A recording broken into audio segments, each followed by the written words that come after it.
Study चैन के इस YouTube channel पे आप सभी दोस्तों का स्वागत है। दोस्तों, आज मैं एक मुद्दे पे बात करूंगा। एक ही मुद्दा मेरा होगा और वो मुद्दा है कि क्या निलंबन से मुद्दे का निदान है और नियोजन इकाई जो है क्या वो सही काम कर रही है।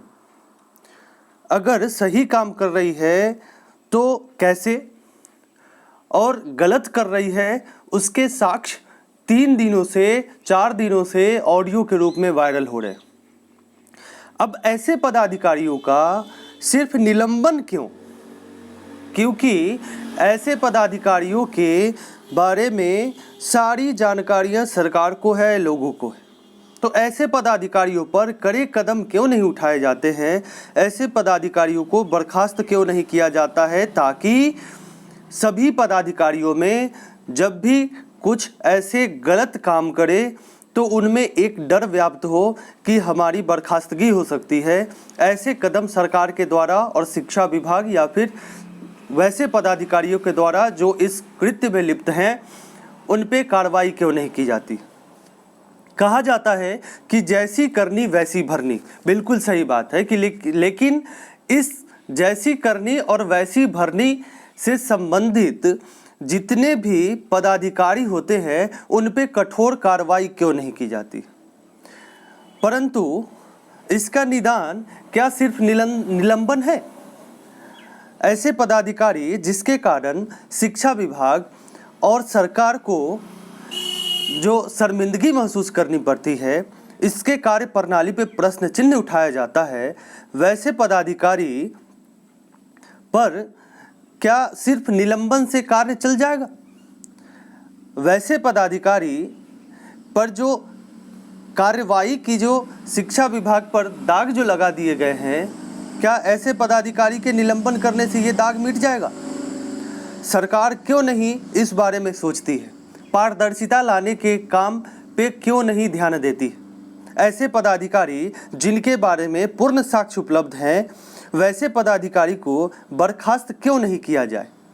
माना कि एक कानूनी प्रक्रिया होती, ये समझ में आता है कि एक कानूनी प्रक्रिया होती, परंतु ऐसे मामलों को क्योंकि इसके सभी साक्ष्य मौजूद हैं, तो ऐसे मामलों को स्पीडी ट्रायल के तहत क्यों नहीं सुलझाया जाता है और एक कठोर दंडात्मक कार्रवाई क्यों नहीं की जाती? अगर कठोर कार्रवाई नहीं की जाएगी तो एक चेन जो इनका बना हुआ है, एक सिस्टम जो बना हुआ है, इस चेन को कैसे तोड़ा जाएगा? क्योंकि निलंबन, एक सरकारी नौकरी के जो भी लोग होते हैं वो सोचते हैं कि 1-2 बार निलंबन हमारा अगर पूरे नौकरी जीवन में हो जाए तो कोई बहुत बड़ा असर होता नहीं, क्योंकि निलंबन की प्रक्रिया 1 साल की होती है और 1 साल के बाद निलंबन स्वयं खत्म हो जाता है। अगर सरकार ऐसे पदाधिकारियों पर कार्रवाई के कठोर कदम उठाए, मेरा मानना है कि अगर सरकार ऐसे पदाधिकारियों पर अगर कठोर कार्रवाई के कदम उठाए जिसका डर पदाधिकारियों में हो, तो पूर्ण बदलाव तो नहीं हो सकता, लेकिन कुछ हद तक पारदर्शिता जरूर इस विभागों में, और जिस विभाग के वो पदाधिकारी होंगे, एक पदाधिकारियों में डर बनेगा और थोड़ी बहुत तो पारदर्शिता जरूर आएगी। कोई भी लोग जो मुंह खोल के इतने रुपए मांग देते हैं किसी भी सिस्टम में, उन पे एक डर जरूर बना रहेगा। एक ऑडियो वायरल हो रहा है जिसमें नौकरी को लेकर के नियोजन इकाई में के द्वारा पैसा मांगा जा रहा है। हम चलते हैं उस खबर की ओर, क्योंकि वो खबर बहुत ही मार्मिक रूप से काम कर रहा है। आपको हम दिखाते हैं वो खबर।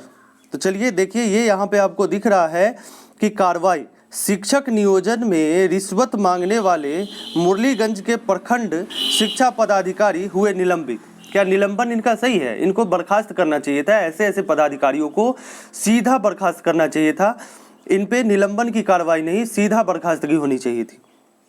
पैसे के बल पर नौकरी मिलने और ऊपर तक के हिस्सेदारी की बात कही। आप इस चेन को क्यों नहीं तोड़ना चाहते हैं सर?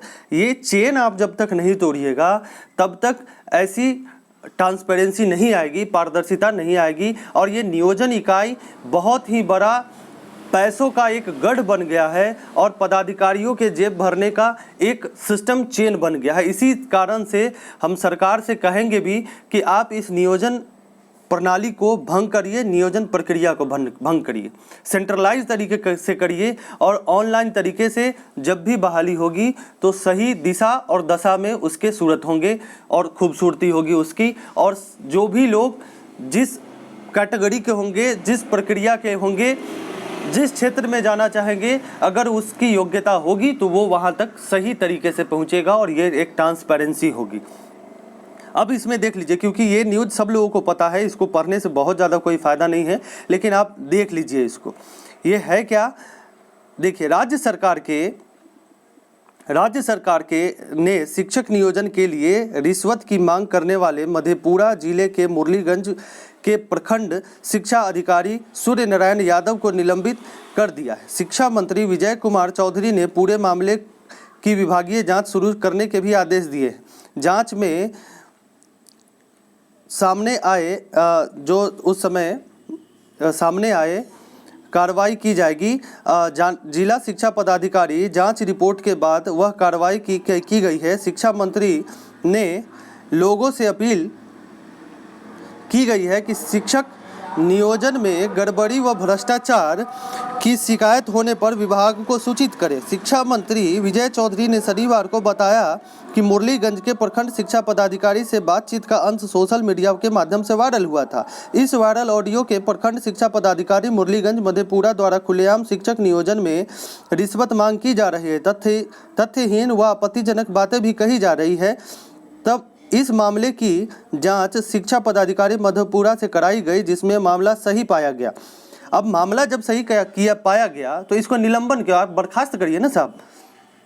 इसके साथ ही जिला पदाधिकारी मधेपुरा ने भी इस आपत्तिजनक आचरण की पुष्टि की है। चौधरी ने बताया कि शिक्षा विभाग ने इस मामले को गंभीरता से लेते हुए संबंधित प्रखंड शिक्षा पदाधिकारी के विरुद्ध अनुशासनिक कार्रवाई करते हुए निलंबन का निर्णय लिया है। इसके बाद मामले की और भी गहनता से जांच के लिए विभागीय एवं निर्देश दिया गया है।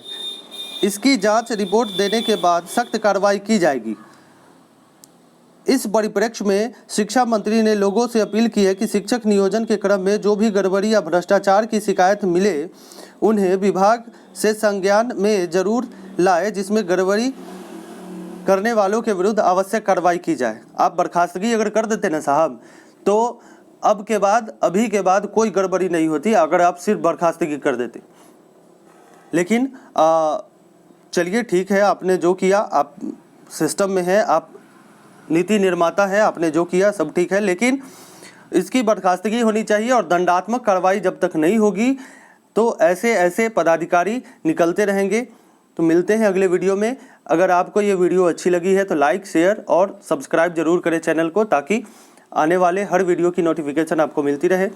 तब तक के लिए गुड डे।